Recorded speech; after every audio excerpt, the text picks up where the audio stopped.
રાજ્યમાં છેલ્લા ઘણા દિવસોની એવી ઘટનાઓ આપણી સામે આવી છે, જેમાં સરકારી શાળા હોય કે સરકારી આંગણવાડી હોય તેમાં મોટી જે મધ્યાહન ભોજનની અંદર જે ખોરાક આપવામાં આવે છે, ભોજન આપવામાં આવે છે, તેમાં કાળાબજારી થતી હોય છે.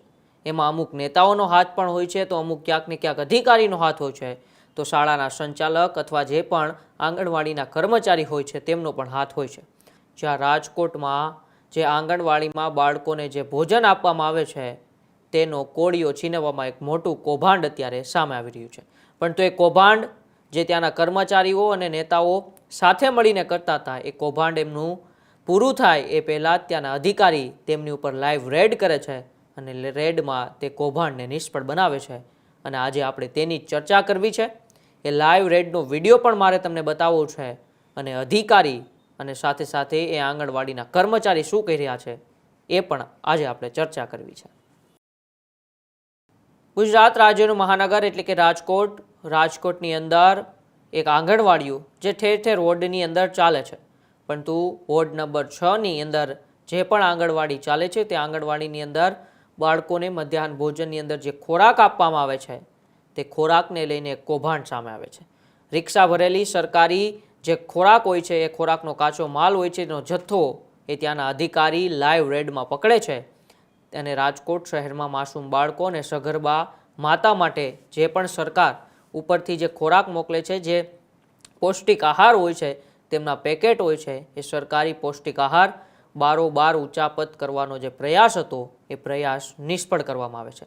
શાળા નંબર 78 સ્થિત આંગણવાડી કેન્દ્રમાંથી રિક્ષામાં ભરીને જે સામાન લઈ જવાતો હતો તે પહેલાં જ ત્યાં ચોક્કસ માહિતીના આધારે CDPO ઘટના સ્થળે પહોંચે છે. એટલે કે અધિકારી છે CDP તે ઘટના સ્થળે પહોંચે છે અને આ ડેમ પાછળ રામવન પાસે તે જથ્થો ઉતારવાનો હતો તેવું સામે આવે, પરંતુ એ પહેલાં જ રિક્ષા અટકાવીને તપાસ કરતા એ સરકારી લેબલના બાચકા મળે છે. તપાસ કરતાં કુલ 36 બાચકા જે પૌષ્ટિક આહારના મળી આવ્યા. અંદાજિત 26,580 જેટલા બાળકોનો જે ખોરાક છે તેનો જથ્થો મળી આવ્યો. કાળા બજારમાં વેચાય તે પહેલાં જ તંત્રએ તેમને જપ્ત કરી લીધો. આવો પહેલાં લાઈવ રેડનો વિડીયો આપણે જોઈએ કે એ જથ્થોનો કાળાબજારી થાય તે પહેલાં જ CDP અધિકારી ઘટના સ્થળે પહોંચીને લાઈવ રેડ કરે છે. વિડીયો આપણે જોઈએ. પછી તો માલ ભાઈઓ ત્યાં કોણ કોણ હાજર હતું? બે બેન હતા બે બેન હાજર હતા અને છોકરા નાના હતા એને રિક્ષા ભરી. છોકરાઓ નાના હતા એને રિક્ષા ભરી. અહીંયાથી જ આ રિક્ષા ભરાણી છે ને? ભરાણી છે. બરોબર. આ કરી લ્યો તેજસભાઈ સાથે અને પોલીસ કમ્પ્લેન ભાઈ હું કરું છું. બરોબર. આ બાળકો અને સગર્ભાનો માલ છે. તમને આ ક્યાં નાખવાનું કીધું?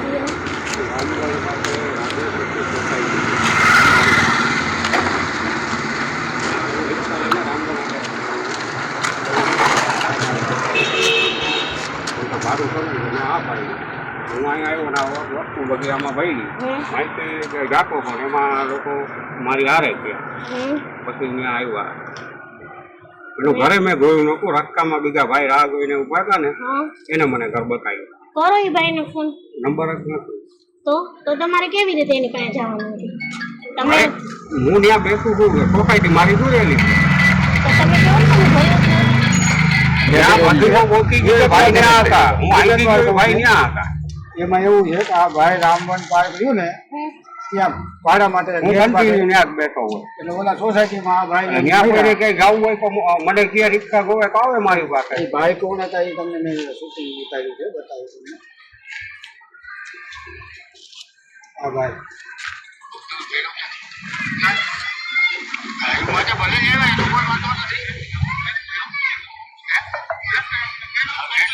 સરકારી કચેરીમાંથી લેવા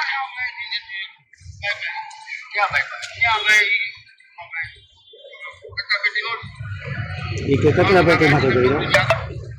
આ ભાઈને મેં પૂછ્યું કે અહીંથી કર્યો. મારો તો ભરવો છે. હું તો ખોટું ઉતારે આ ભાઈ કે 50 રૂપિયાની એક સીટ લે છે. વેચાતી લીધી. એટલે અમારો પ્રયાસ એ નહીં છે કે જો સાચું જ કર્યું. વેસ્ટેજ હોય વેસ્ટેજ નથી, મેં જોઈ લીધો. અમે વેસ્ટેજ હોય તો સરકારી કોઈ માલ નિકાલ થાય એટલે એના બધે બિલ કરતા હોય, ચલણ બનતું હોય, પછી તમે નિકાલ કરી શકો. બારોબાર તો નિકાલ થાય નહીં. બરાબર. હવે આ બેન આ કોણ છે એને બોલાવો. ફોન કરું જ છું, નથી ઉપાડતા. આપણા ભાઈનું થઈ ગયું. તો આ વિડીયોની અંદર આપણે જોયું કે સીડીપી કર્મચારી ત્યાં પહોંચે છે અને લાઈવ રેડ કરે છે અને તે રિક્ષામાં ભરેલા જથ્થાનું એ પોતાના કબજે કરે છે, પરંતુ આંગણવાડી કર્મચારીઓ કે વચેટિયાઓ પણ સંડોવાયો હોવાની આમાં આશંકા છે. સીડીપી દ્વારા પંચનામું કરી રિક્ષા ચાલકની પૂછપરછ શરૂઆત કરવામાં આવી. બાળકોના હકના ખોરાક સામે ચેડાની તંત્રમાં અત્યારે દોડધામ મચી ગઈ છે. જવાબદારો સામે ફોજદારી ગુનો નોંધવાની પણ તૈયારીઓ અત્યારે તંત્રએ દર્શાવી છે. તો આ ઘટનાએ આંગણવાડીની વિતરણ વ્યવસ્થા સામે પણ ગંભીર સવાલો ઊભા થયા છે. અત્યારે રાજકોટની અંદર જે ઘટના બની છે તેને લઈને આવું પહેલાં આપણે સીડીપી અધિકારીને સાંભળીએ કે તેમણે જે લાઈવ રેડ કરી બાદમાં જે રિક્ષાની અંદર તેમણે જે જથ્થો પકડ્યો છે એ જથ્થો કઈ આંગણવાડીનો હતો, ક્યાં લઈ જવામાં આવતો હતો ને તે જથ્થાને કાળાબજારી કરવામાં કોનો હાથ છે તેને લઈને સીડીપીએ શું મોટા ખુલાસા કર્યા. આવું પહેલાં આપણે અધિકારીને સાંભળીએ. કોઈ વર્કર હેલ્પર સાથે પર્સનલ એવા એલિગેશન નથી. ઈસઝોનની કોઈ પણ આંગણવાડી બીજા આંગણવાડી કાર્યકર તેડાગરને પણ તમે લોકો પૂછી શકો છો કે બેન ક્યારેય કોઈ ભેદભાવ રાખે છે કે કોઈ તમારા ઉપર આક્ષેપો કરે છે કે કોઈ તમારી પાસે ઉઘરાણું કરે છે. બેન વર્કરનું એવું કહેવાનું છે જો બેન સાચા હોત તો એનો તાત્કાલિક પોલીસ બોલાવી જોઈએ ને જથ્થો ઝડપી પાડ્યો હતો. આપણે પોલીસ કેમ ન બોલાવી? મેં મારા ઉપલા અધિકારીને પણ જાણ કરી હતી અધિકારીનો વાત છે એનો બોલાવી, અને મેં એમને પણ કીધું હતું કે અહીંયા આવો. બેન એક આ ભાજપના પ્રમુખ છે, વોર્ડ પ્રમુખ, એ આંગણવાડી ચલાવી શકે તો શું કહો છો? કારણ કે તમારા શું નિયમ ચૂંટાયેલી પાંખ તરીકે જો કોઈ હોય તો એ આંગણવાડી કાર્ય તરીકે ફરજ ન બજાવી શકે. બેન તમે આ જથ્થો પકડો, ભાજપના વોર્ડ પ્રમુખ હતા, તમને ભાજપમાંથી કોઈનો દબાણ માટે ફોન આવ્યો? હું જ્યારે ત્યાં હતી ત્યારે એ નઝમાબેનના ફોનમાંથી, આંગણવાડી કાર્યકરના ફોનમાંથી કોઈકનો ફોન હતો મને. એટલે દબાણ એ મારા ફોન એમને એવું કીધું હતું કે બેન જોજો. એટલે મેં કીધું કે ભાઈ તો આમાં હું જોવા રહું તો મારી નોકરીની જવાબદારી કોની? બેન કઈ ધમકી આપી તમને? હા, એ ત્યાં અત્યારે તો કઈ ધમકી નથી આપી, પણ ત્યારે મને ફોન ઉપર વાત કરાવી હતી. રાજકીય દબાણ એ સિવાય મારી ઉપર કોઈના ફોન ન થાય. શું વાત થઈ હતી? એવી બધી કઈ ખાસ વાત નથી થઈ. ઓકે. અધિકારી કહી રહ્યા છે કે જ્યારે હું આંગણવાડી પહોંચી ત્યારે કોઈ ભાજપના નેતા તે આંગણવાડીના કર્મચારીના મોબાઈલમાંથી મારી સાથે વાત કરવા માંગતા હતા અને તેઓ એવું કહેતા હતા કે તમે જવા દો. એટલે હવે મોટો સવાલ એ પણ થાય છે કે તંત્રના જે આંગણવાડીના કર્મચારી છે તેમની સાથે સાથે શું ભાજપના કોઈ નેતાની પણ આ કાળાબજારીની અંદર સંડોવણી છે? અધિકારીઓ અને નેતાઓ સાથે મળીને જે બાળકોના હકનું પૌષ્ટિક આહાર હતો તેમને છીનવીને તેમની કાળાબજારી કરી રહ્યાનો અત્યારે પર્દાફાશ રાજકોટની અંદરથી સામે આવી રહ્યો છે. તેમ છતાં સીડીપી અધિકારી હતા તે એમ પણ જણાવી રહ્યા છે કે મેં વાત ના કરી અને એમ કહ્યું કે કાળાબજારી થતી હશે તો હું તેને જરૂર અટકાવીશ. મતલબ કે આપણે સીડીપીએ જે કાર્યવાહી કરી તેમની પણ સરાહના કરવી જોઈએ કે તેમણે પોતાની ફરજ ઈમાનદારીથી નિભાવી, કોઈની આજીજી ન સાંભળી, કોઈની ધાક ધમકી પણ ના સાંભળી અને સીડીપીએ કાયદેસરની કાર્યવાહી પર જે પણ આ રિક્ષા ચાલક જે સામાન લઈને જતો હતો તેમની પર કરી, સાથે સાથે જે આંગણવાડીની કર્મચારીઓ હતી તેની પણ તેમણે કાર્યવાહી કરી છે. આવો જે આરોપ આંગણવાડીના કર્મચારી ઉપર લાગ્યા છે, કારણ કે તેમની રજા વિના તો તે કોઈ પણ પ્રકારનું જે પૌષ્ટિક આહાર હોય તે બહાર આંગણવાડીની ના જાય, પરંતુ આંગણવાડીના કર્મચારી ઉપર આરોપ લાગ્યા બાદ તે શું ખુલાસા કરે છે પોતાના બચાવ માટે, આવો આપણે તેમને પણ સાંભળીએ.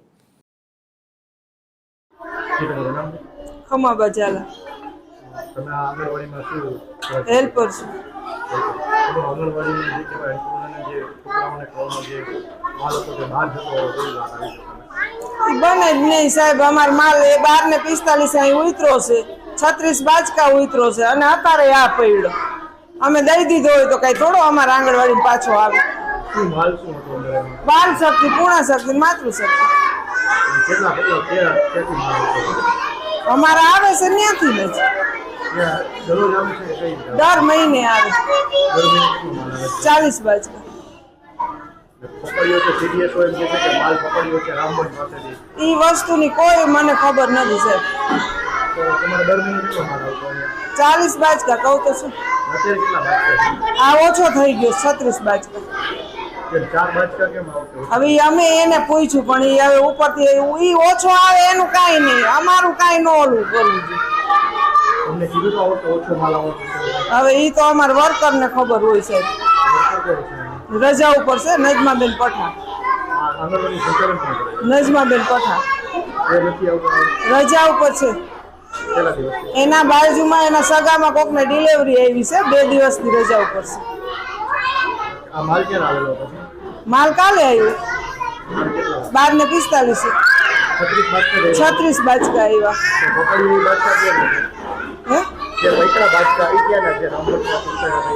એ વસ્તુની ખબર જ નથી ભાઈ. એ તો તમને હું કહું છું કે અમે ઉતારીને ગયા હતા ને આ પડ્યો તમારી નજર સામે. તો આંગણવાડીના જે કર્મચારી છે એટલે કે જ્યાં સંચાલક છે, જ્યાં તેઓ આંગણવાડીની સાર સંભાળ રાખે છે, તેઓ કહે છે કે અહીંથી કોઈ પણ વસ્તુ બહાર ગઈ નથી, હું અહીંથી વસ્તુ બહાર નથી જવા દેતી. પરંતુ અત્યારે તો સામે જે પ્રકારના લાઈવ રેડના દ્રશ્યો આપણે જોયા, ત્યારબાદ સીડીપીની જે પ્રકારની આપણે વાતચીત સાંભળી, તે પ્રકારે તો એવું જ લાગી રહ્યું છે કે કાળા બજારી એ બેફામ અત્યારે રાજકોટની અંદર જે આંગણવાડીની ચાલી રહી છે. અને એવો પણ આરોપ છે કે આ તો એક જ આંગણવાડીમાંથી કાળા બજારીની અત્યારે ઘટના સામે આવી છે, પરંતુ શહેરમાં જો અલગ અલગ આંગણવાડીની તપાસ કરવામાં આવે તો ઘણી ખરી આંગણવાડી અને ઘણી ખરી સરકારી શાળાઓમાં જે પૌષ્ટિક આહાર સરકાર બાળકો માટે આપે છે, સગર્ભા સ્ત્રીઓ માટે આપે છે, તેમની કાળા બજારી ક્યાંક ને ક્યાંક નેતાઓની સંડોવણી અને ક્યાંક ને ક્યાંક અધિકારીઓની સંડોવણી સાથે કરવામાં આવે છે. તો હવે તંત્ર સામે સવાલો ઊભા થઈ રહ્યા છે. કોણ છે ત્યાંના ભાજપના સ્થાનિક નેતા જેમણે સીડીપીને ફોન કરીને એમ કહ્યું હતું કે તમે જવા દો? તેમની પણ હવે તપાસ થવી જોઈએ. આ જે પણ કાળા બજારી આંગણવાડીના બાળકોનો મુખનો કોડિયો જે છીનવતા લોકો છે, તેમની સામે કડક કાર્યવાહી થવી જોઈએ. તો આવનારા સમયમાં જ્યારે પણ તપાસનો દોર આગળ વધશે, સીડીપી જ્યારે હવે મોટા ખુલાસા કરશે ત્યારે જ ખબર પડશે. પરંતુ તમારા વિસ્તારની અંદર, તમારા ગામની અંદર જો ક્યાંય પણ આંગણવાડીની કે સરકારી શાળાઓની જે પણ વસ્તુઓ છે તેની કાળાબજારી થતી હોય અને તમને ખબર હોય તો મારા કોમેન્ટ બોક્સમાં અચૂકથી જણાવજો. અમે તમારી વાત જવાબદારીથી, અધિકારીથી લઈને સરકાર સુધી પહોંચાડવાનો અવશ્ય પ્રયત્ન કરીશું. ત્યાં સુધી જોતા રહો ન્યૂઝરૂમ ગુજરાત, ગુજરાતનો ગર્જનાદ. નમસ્કાર.